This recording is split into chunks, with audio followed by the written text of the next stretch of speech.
मेरी प्यारी बहनों, आपकी हाजिरी का सबूत चाहिए। आंखों के साथ साथ कानों को भी मिलना चाहिए। भारत माता की। अभी नहीं मिला। ये सबूत आपकी आवाज दिल्ली तक पहुंचा दो तब मिलेगा। भारत माता की। पीछे इस कोने में नहीं बोल रही हैं। अब ये पता नहीं कि वो आजीविका मिशन वाली हैं कि आंगनवाड़ी वाली हैं। सब कोने से आना चाहिए। भारत माता की। बहुत बहुत धन्यवाद। मंच पर विराजमान हरियाणा सरकार में मेरे साथी विकास एवं पंचायत मंत्री श्री देवेंद्र बबली जी, हमारे मंत्रिमंडल में हमारी राज्य मंत्री साथी महिला एवं बाल विकास राज्य मंत्री श्रीमती कमलेश ढांडा जी, इस क्षेत्र के सांसद श्री संजय भाटिया जी, उपस्थित विधायकगण श्री हरेंद्र कल्याण जी, श्री महिपाल ढांडा जी, श्री कश्यप जी, हमारे विधायक इंद्री से विधायक नीलोखेड़ी, श्री धर्मपाल जी, उपस्थित ग्रामीण विकास एवं पंचायत विभाग के अतिरिक्त प्रधान सचिव श्री अनिल मलिक जी, महिला बाल कल्याण विभाग की हमारी आयुक्त और secretary Shrimati Amneet P Kumar ji, mayor Karnal, और साथ में मैं परिचय कराना चाहूंगा कि हमारी मेयर अखिल भारतीय मेयर परिषद के कार्यकारी अध्यक्ष भी हैं। जो मेयर परिषद है, बहुत बड़ा ओहदा करनाल को मिला हुआ है। हमारी बहन रेणुबाला गुप्ता जी, भारतीय जनता पार्टी प्रदेश अध्यक्षा महिला मोर्चा श्रीमती सुमित्रा चौहान जी, उपस्थित दोनों विभागों के हमारे अन्य अधिकारीगण, विभिन्न जिलों से उपस्थित हमारे पुरस्कार लेने वाली हमारी बहनें और वहां के अधिकारीगण, उपस्थित मातृशक्ति, पत्रकार छायाकार मित्रों, कलाकार बंधुओं, सर्वप्रथम दानवीर कर्ण की नगरी करनाल, एक बड़ा कारण तो मेरे आपके स्वागत करने का ये है, और दूसरा बड़ा कारण आपके स्वागत करने का ये भी है कि इस करनाल नगरी से मैं स्वयं विधायक हूं, इसलिए आपका अभिनंदन करता हूं, आपका स्वागत करता हूं। मैं दोनों अधिकारियों का, दोनों विभागों के अधिकारियों का, हमारे मंत्रीगण का, इनका आभार प्रकट करता हूं कि इन्होंने अपने अपने विभागों में कार्यरत महिला शक्ति, चाहे उसमें ग्रामीण आजीविका मिशन की हमारी सेल्फ हेल्प ग्रुप की बहनें हों, चाहे आंगनवाड़ी की हमारी वर्कर्स हों, या महिला मोर्चा के नाते से जो उपस्थिति यहां की गई है, कई हजार की संख्या में इतना बड़ा पंडाल, महिला मातृशक्ति इससे भरा हुआ, मैं आपका पुनः आभार व्यक्त करता हूं कि आप यहां आए, पधारे। और आज अंतर्राष्ट्रीय महिला दिवस, वास्तव में भाइयों बहनों, अंतर्राष्ट्रीय महिला दिवस ये 8 तारीख को है। हर साल 8 मार्च को मनाया जाता है, लेकिन इस बार चूंकि 8 मार्च को होली का त्योहार था, इसलिए इसको 10 तारीख को मनाने का ये कार्यक्रम बनाया गया। ये महिला दिवस वास्तव में देखा जाए, इतनी बड़ी आबादी है, 50% की आबादी, किसी एक वर्ग का कोई एक दिन फिक्स करना उसके लिए ये उचित नहीं लगता। हर दिन महिला दिवस है, हर दिन हमारे नागरिकों का दिवस है, पुरुष दिवस भी है, सब है, लेकिन आज विशेष तौर पर हम क्यों मना रहे हैं? और मैं तो यहां तक चाहूंगा कि जिस कारण से मना रहे हैं, इस महिला दिवस का नाम भी अगर थोड़ा सा बदल दिया जाए तो ये महिला सम्मान दिवस है। ये होना चाहिए अंतर्राष्ट्रीय महिला सम्मान दिवस। हमको पता होगा अमेरिका जैसे देश में भी जो अपने आप को लोकतंत्र के पुरोधा मानते हैं, 1909 से पहले वहां महिलाओं को मताधिकार, वोट देने का अधिकार भी नहीं था। और ये वो दिन है, न्यूयॉर्क में आवाज उठी कि महिलाओं को वोट देने का अधिकार मिलना चाहिए, महिलाओं को पुरुषों के बराबर अधिकार मिलने चाहिए। महिलाओं की अधिकारिता को लेकर के और जो आंदोलन उस समय शुरू हुआ, और उसके बाद ऐसा कहा जाता है कि न्यूयॉर्क शहर में जब ये कार्यक्रम हुआ तो उसके बाद कई देशों ने मिलकर के 1911 में यूएनओ में इस 8 मार्च को अंतर्राष्ट्रीय महिला दिवस का नाम दिया। उसके बाद सब अधिकार मिलने लगे और धीरे धीरे हम हरियाणा में तो कितनी ही बातें आगे कर गए हैं।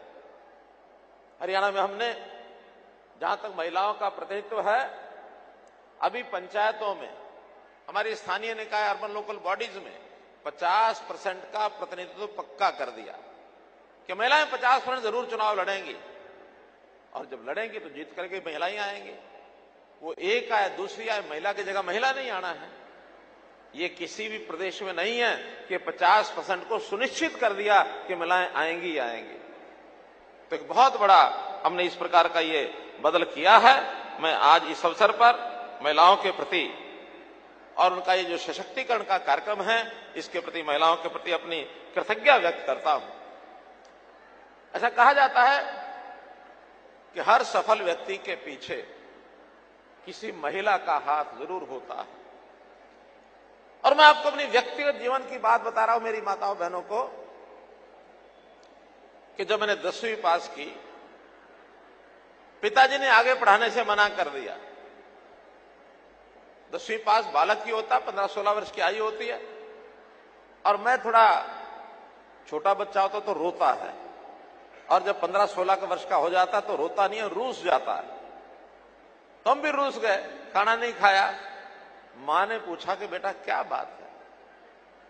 मैंने कहा मां मुझे आगे पढ़ना है, पिताजी ने मना कर दिया है।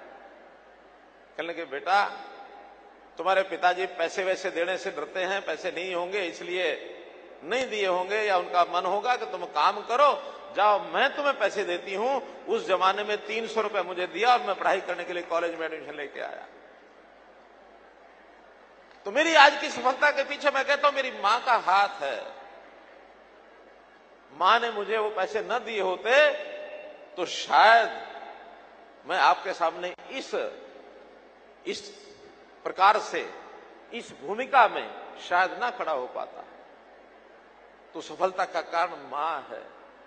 मां अपने बच्चों का जितना ध्यान रखती है, शायद पिता या पुरुष कोई भी, स्नेह तो बराबर दोनों का होता है, लेकिन अंतर है। मां की भावना, मां का दिल, मां का मन, ये अपने बच्चों को कैसे सहेलती, कैसे आगे बढ़ाती है। तो मैं आज पुत्र होने के नाते, अपनी माताओं का, भाई होने के नाते अपनी अब सब बहनों का मैं अभिनंदन करता हूं इस मातृ सम्मान दिवस के अवसर पर। हम जानते हैं कि महिलाएं कितना आगे बढ़ गई हैं, हर क्षेत्र में आगे बढ़ी हैं, चाहे वो शिक्षा हो, चाहे वो खेल हो, चाहे समाज सेवा हो, चाहे राजनीति हो, चाहे ज्ञान विज्ञान हो। किसी क्षेत्र में महिलाएं आज पीछे नहीं है, हर क्षेत्र में महिलाएं आगे बढ़ रही हैं। अवसर मिलना चाहिए और अवसर अब महिलाओं को मिलने लगा है। हरियाणा में भी इस विकास में महिलाओं की भागीदारी ये बहुत है, और उन्होंने अपनी योग्यता और क्षमता के आधार पर जो छाप छोड़ी है, बहुत के क्षेत्रों के अंदर महिलाएं जो हैं अव्वल आई हैं, प्रथम आई हैं। न केवल हरियाणा में प्रथम आई है, देश में और कुछ स्थानों पर तो दुनिया में भी अव्वल आई है। और उन अव्वल महिलाओं का वैसे तो आप सब जानते हैं, लेकिन मैं आपको कुछ नाम लेके बताना चाहूंगा। तो हमारे यहां पहली महिला उपराज्यपाल यानी गवर्नर हरियाणा की बहन चंद्रावती बनी, यानी उस समय पहले कोई और नहीं थी। चंद्रावती यहाँ की पहली गवर्नर बनी। विधानसभा की अध्यक्ष भी बहन शन्नो देवी बनी विधायक बनने के बाद। अध्यक्ष का काम बहुत कठिन होता, तो भी वो बनी। और हम जानते हैं जिनके नाम से आज हमने पुरस्कार दिया है, इसी करनाल की बेटी अंतरिक्ष महिला यात्री, पहली अंतरिक्ष महिला यात्री थी दुनिया की वो, बहन कल्पना चावला। उनके नाम से आज जो पुरस्कार दिया गया है ज्ञान विज्ञान का पुरस्कार, वो भी पहली अंतरिक्ष महिला यात्री। इसी प्रकार पहली जो पहलवान है ओलंपिक कांस्य पदक जो लेकर के आई, मुझे अवसर मिला उसको सम्मानित करने का बहादुरगढ़ में, साक्षी मलिक, ये ओलंपिक की पहली कांस्य पदक विजेता रही है। इसी प्रकार पहली जो पहलवान राष्ट्रमंडल स्वर्ण पदक जिसने जीता वो गीता फोगाट। पहली महिला पैरा ओलंपिक रजत विजेता थी दीपा मलिक। पहली हमारी महिला एवरेस्ट पर्वतारोही संतोष यादव। ये सब हरियाणा का नाम बता रहा हूं। तो हरियाणा में बहुत कीर्तिमान खड़े किए गए हैं। WWE रेसलर, बहुत कठिन काम होता है, कविता दलाल ये बनी है। पहली महिला अर्जुन पुरस्कार विजेता गीतिका जाखड़। प्रथम महिला भीम पुरस्कार विजेता सुनीता शर्मा। प्रथम महिला मिस वर्ल्ड खिताब विजेता मानुषी छिल्लर। ये वर्ल्ड रिकॉर्ड है इनका, तो ये खिताब इन्होंने जीता। पहली पायलट वो भी हरियाणा से थी, प्रियंका बेनीवाल। पहली बीएसएफ में असिस्टेंट कमांडेंट सौम्या, ये असिस्टेंट कमांडेंट बनी बीएसएफ में। तो इस प्रकार से कितने ही नाम ये गिनाए जा सकते हैं। भाइयों बहनों, एक बहुत ही काम ऐसा जिसको मैं तो ये कहूंगा दुनिया का एक बहुत बड़ा अजूबा हुआ है। ये इस प्रदेश को, हरियाणा को, कभी बेटियों को मारने वाला प्रदेश जाना जाता था, और ये बात दुनिया को पता थी, हमारे देश के सरकारों को भी पता थी, प्रदेश के सरकारों को भी पता थी। लेकिन इसको ठीक करने के लिए सबसे पहले आगे कौन आया?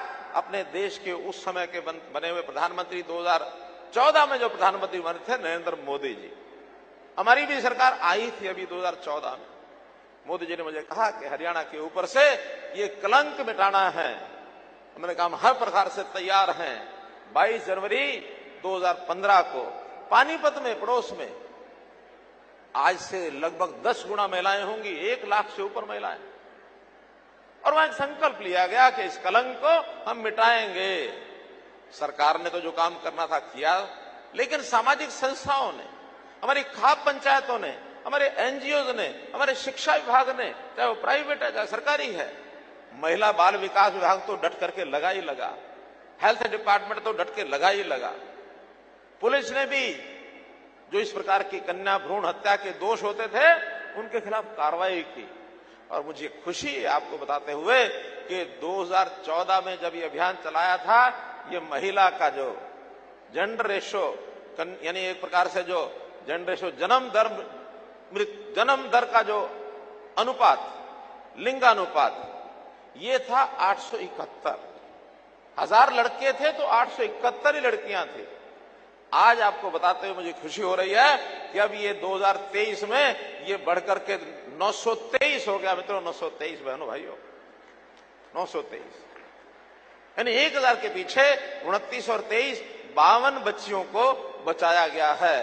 1000 पुरुष, 1000 महिलाएं, जिसमें से 52 बच्चियां बढ़ के अब इतने महीनों से, इतने सालों से ये जो काम है, लगभग 30,000 से ऊपर बच्चियां जिनको गर्भ में मारने से बचा लिया। ये काम आपकी हरियाणा सरकार ने किया है, आपके सहयोग से किया। आज वो बेटियां बहुत तो पढ़ाई लिखाई के अंदर भी आगे बढ़ गई होंगी।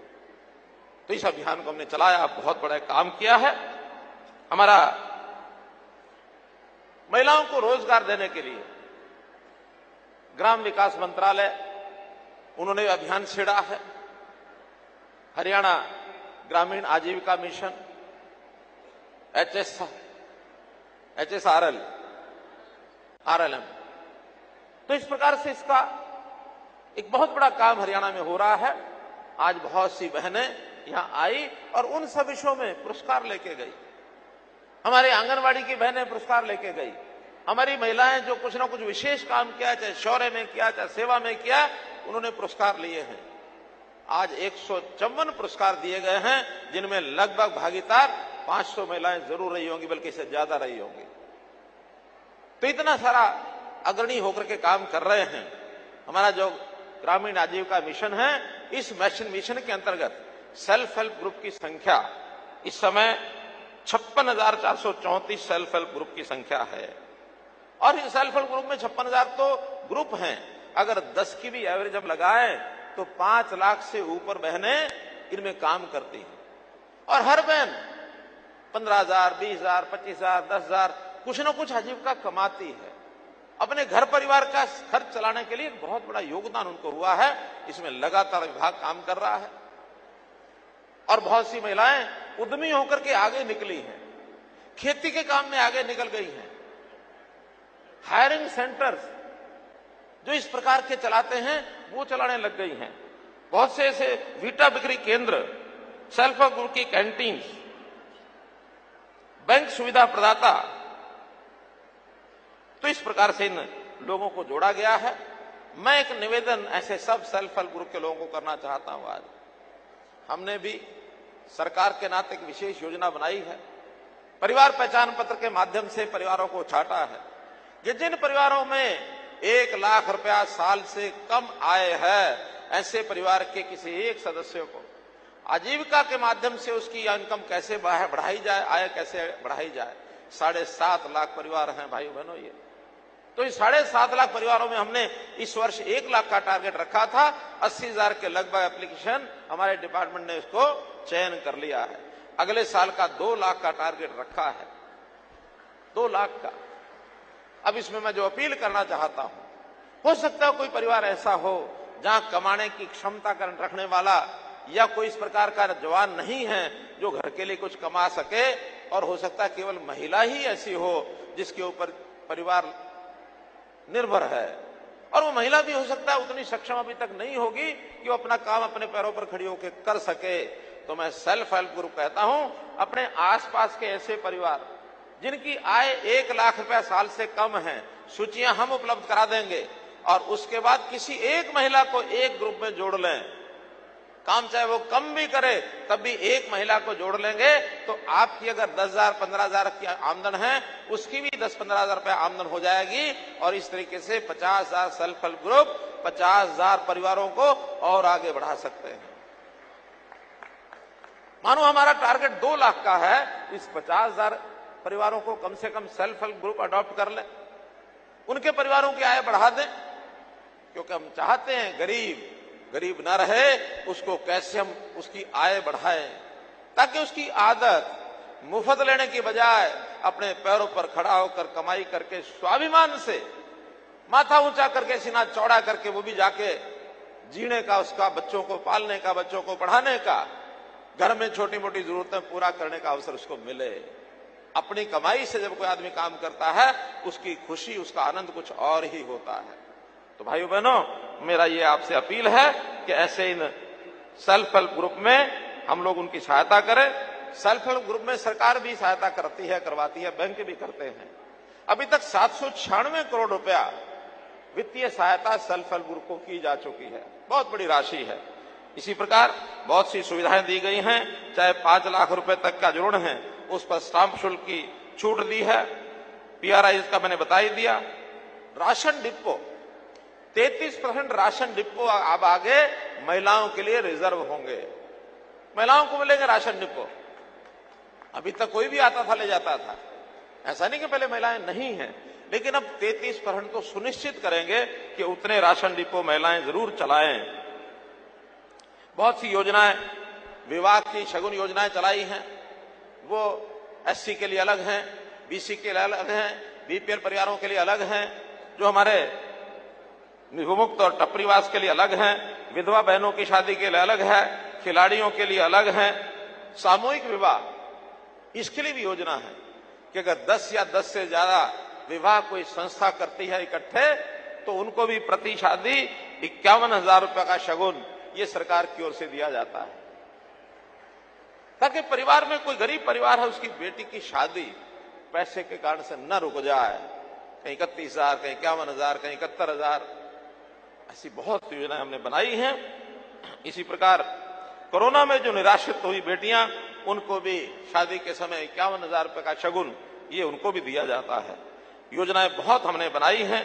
मेरा तो आपसे निवेदन इतना ही है कि इन योजनाओं की जानकारी सब गरीब परिवारों को, उनकी महिलाओं को मिलनी चाहिए। जानकारी नहीं मिलती है तो उसका लाभ नहीं उठा पाती है। आप क्योंकि पूरे हरियाणा में फैले हुए हैं। 50,000 अगर सेल्फ हेल्प ग्रुप हैं और मान लो हमारे जैसे अब 22 जिले हैं, ऑन एवरेज भी 2,500 एक जिले में बैठती हैं। तो ऐसे सेल्फ हेल्प ग्रुप अपने अपने गांव में, शहरों में, सब जगह फैल करके ऐसे गरीबों को ढूंढो। आप न ढूंढ सकें, हमारे पास ये डाटा है।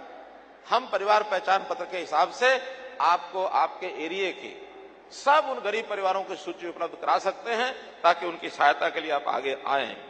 बहुत ऐसे महिलाओं के प्रति जो अपराध होते हैं महिलाओं के विरुद्ध, उन अपराधों को रोकने के लिए भी हमने जो काम किए हैं आपको सबको पता है। फास्ट ट्रैक कोर्ट्स ये महिलाओं के लिए बनाए गए हैं। हमने दुर्गा शक्ति ऐप, दुर्गा शक्ति वाहिनी, दुर्गा शक्ति रैपिड एक्शन फोर्स ये सब बनाए हैं। महिला थाने खोले हैं, जो कभी 2014 में 2 थाने होते थे, अब प्रदेश में 29 थाने हैं महिला थाने। महिला एसएचओ होती है, महिलाएं वहां जिसका कोई सुनवाई करनी है महिला करती है, इन्वेस्टिगेशन भी महिला करती है, ताकि महिला किसी जनरल थाने में अपनी बात नहीं कह सकती तो महिला थाने में जाकर के खुल के कहिए, कभी ना डरिए। आप वहां जाइए, खुल के कहिए, मत डरिए। महिलाओं की सुरक्षा, और अब तो ने महिलाओं की पुलिस में संख्या जो कभी 6% थी 2014 में, अब वो 10% हो गई है और आने वाले समय में उसको 15% महिलाओं की संख्या ये पुलिस में करेंगे। बहुत बड़ा लाभ होगा।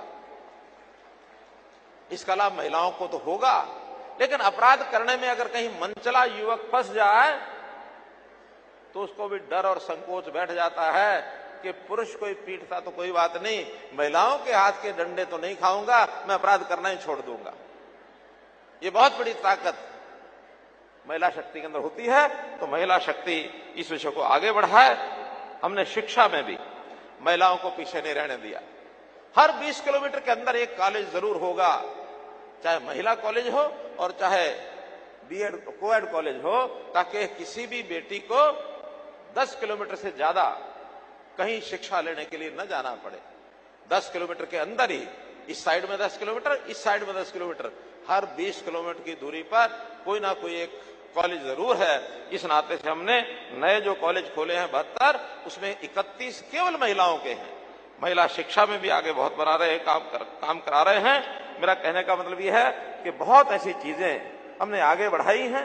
हम तो कुल मिलाकर के महिलाओं को, महिला हमारी मातृशक्ति है, इस नाते से जो आज समाज के अंदर चीजें कुछ बिगड़ने वाली होती हैं उनको ठीक करने के लिए हर प्रकार की सहायता सहयोग करने के लिए तैयार हैं, क्योंकि यही वो अपना देश है जिस देश में हम मातृशक्ति को देवता के समान मानते हैं। मातृदेवो भव, इस प्रकार की बात हमेशा हम कहते हैं। हम कहते हैं कि यत्र नारयन्ति पूज्यन्ते, यत्र नारेस्तु पूज्यन्ते रमन्ते तत्र देवता। नारी की पूजा जहां होती है और वहां देवता वास करते हैं। तो हमारा ये जो देश है नारी को मां की तरह पूजता है। नारी की रक्षा सुरक्षा करने के लिए हमेशा हम तैयार रहते हैं। इसलिए आज इस बात का हम संकल्प लें कि हम अपने देश में, अपने प्रदेश में नारी के विरुद्ध होने वाला कोई भी अपराध उसको रोकेंगे। नारी का सम्मान ये हम बढ़ाएंगे। नारी की रक्षा सुरक्षा हर तरीके से करना हमारा दायित्व है। आज इस अवसर पर हजारों की संख्या में आप लोग आए और यहाँ आपने मेरी बात सुनी है। कुछ एक दो चीजों की जानकारियां वो मैं आपको और देना चाहता हूं। जैसे एक हमने पीछे घरोंडा में एक घोषणा की थी कि प्रदेश का पहला जो SHG training centre, self help group को ट्रेनिंग भी चाहिए ताकि काम वो कर सके, तो ऐसे एक 3.5 करोड़ रुपए की लागत से ये पहला प्रदेश का एक ट्रेनिंग सेंटर खोला है। और मैं विभाग को कहूंगा कि इस प्रकार के ट्रेनिंग सेंटर और भी जो है ज्यादा खुलने चाहिए। इसी प्रकार सेल्फ हेल्प ग्रुप में बहुत से प्रोडक्ट, उत्पाद ये हम बनाते हैं, निर्माण करते हैं। तो हमारी बातचीत हुई है, जो फ्लिपकार्ट लिमिटेड है कंपनी, फ्लिपकार्ट कंपनी में हमारी जो सहायता समूह बहनें हैं वो अपना जो सामान है उस डिजिटल मार्केटिंग के माध्यम से जो सारे देश में बिक सकता है वहां रजिस्टर कराइए और अपना सामान फ्लिपकार्ट लिमिटेड माध्यम से अगर हम करेंगे, हमने एक समझौता भी उनसे किया है, उस नाते से आपकी आजीविका ये बढ़ेगी। और भी जिस प्रकार के सुझाव कोई महिलाओं के लिए आएंगे, कभी भी किसी भी समय दोनों विभागों में से कोई भी विभाग ये करेगा उसको हम आगे बढ़ाएंगे। अपने यहाँ एक जानकारी और मैं देना चाहता हूं कि जो असहाय बच्चे, असहाय महिलाएं, हमारे जो बाल गृह हैं, जो ऑर्फनेजेस हैं, उनमें भी रहते हैं। और बहुत बच्चे तो ऐसे हैं पढ़ाई लिखाई करने के बाद 12वीं पास की, उसके बाद उनको पता नहीं होता कहां जाएं, क्या करें, बहुत दयनीय स्थिति में आ जाते हैं, इधर उधर भटकते रहते हैं। हमने पिछले साल ऐसे सब बच्चों के बारे में विचार किया जिनके माता पिता का नाम पता नहीं है, जिसका कोई घर पता नहीं है, जिसका कोई जाति पता नहीं है, जिसका, लेकिन पाल पोस करके महिला और उस आश्रम में बाल गृह में हमने बड़े तो कर दिए, उनके आगे क्या होगा उसके लिए एक हरिहर नाम की योजना हमने बनाई है। हरिहर योजना 18 वर्ष के बाद ऐसे बच्चे का, बच्ची का 25 साल तक पूरी देखरेख सरकार करेगी।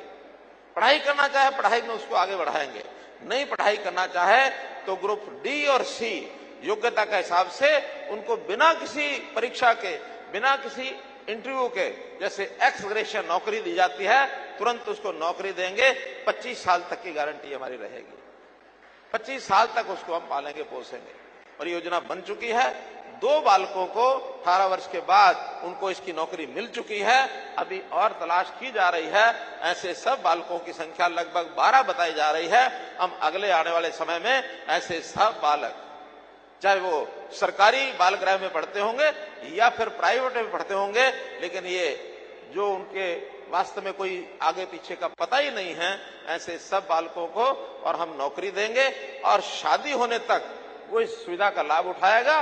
25 वर्ष तक उसकी शादी का प्रबंध भी हमारा डिपार्टमेंट महिला बाल विकास के जिम्मे लगा है कि उन्हें शादियां करा के परिवार बसाओ, एक मकान 2 कमरे का उनको मिल जाए, आगे अपना जीवन वो चलाएंगे। तो इन सबको अडॉप्ट करने का काम ये सरकार ने किया है। इस प्रकार के कोई भी काम दिव्यांगों का हो या कोई गरीब का हो, असहाय का हो, ये सब हम करेंगे। किसी भी नौजवान को, किसी बच्ची को, किसी नागरिक को लावारिस मत समझना। सबका जो है वारिस भगवान है, सहायक सरकार है। हम आपके साथ खड़े हैं। बहुत बहुत धन्यवाद, बहुत बहुत आभार।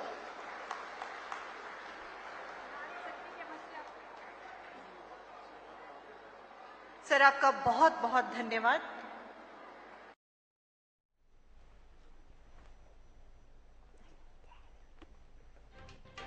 तो करनाल में राज्य स्तरीय महिला दिवस कार्यक्रम पर आप सीएम का संबोधन सुन रहे थे। उन्होंने कहा क्योंकि इस बार अंतर्राष्ट्रीय महिला दिवस होली के दिन पड़ा, इसलिए ये कार्यक्रम हम आज आयोजित कर रहे हैं।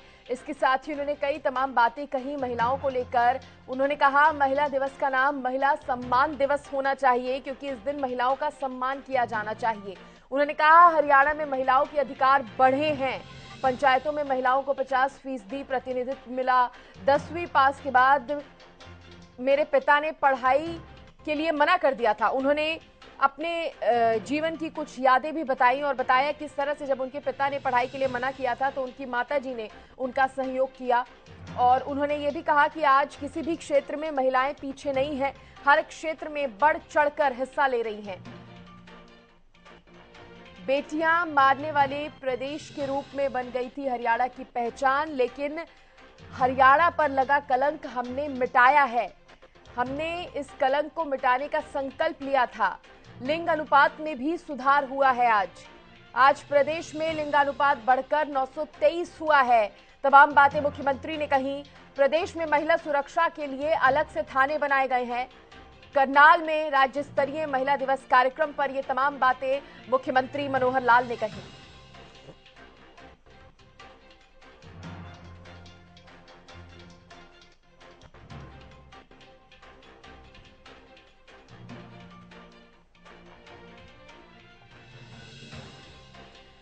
हरियाणा में महिलाओं के अधिकार बढ़े हैं, पंचायतों में महिलाओं को 50% प्रतिनिधित्व मिला है। 10वीं पास के बाद मेरे पिता ने पढ़ाई से मना कर दिया था, मां ने दी थी आगे पढ़ाई के लिए फीस। ये बात सीएम मनोहर लाल ने बताई अपनी। उन्होंने कहा मेरी आज की सफलता के पीछे मेरी मां का ही हाथ है। किसी भी क्षेत्र में महिलाएं आज पीछे नहीं हैं।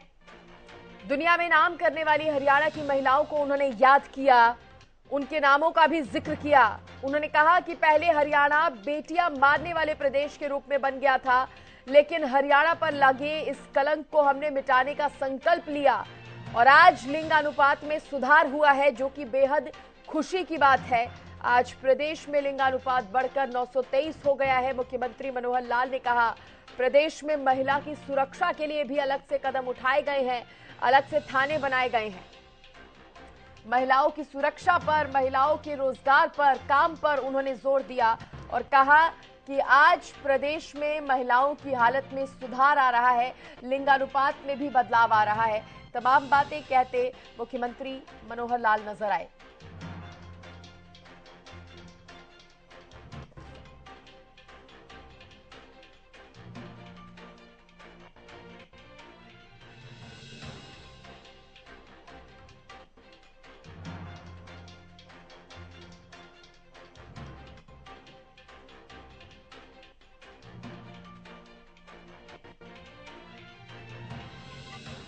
और देखिए, अपने संबोधन में सबसे पहले मुख्यमंत्री ने यही कहा कि महिला दिवस के रूप में नहीं बल्कि महिला सम्मान दिवस के रूप में मनाया जाना चाहिए, ताकि उन महिलाओं का सम्मान किया जा सके जो अपने अपने क्षेत्र में बेहतरीन कार्य कर रही हैं।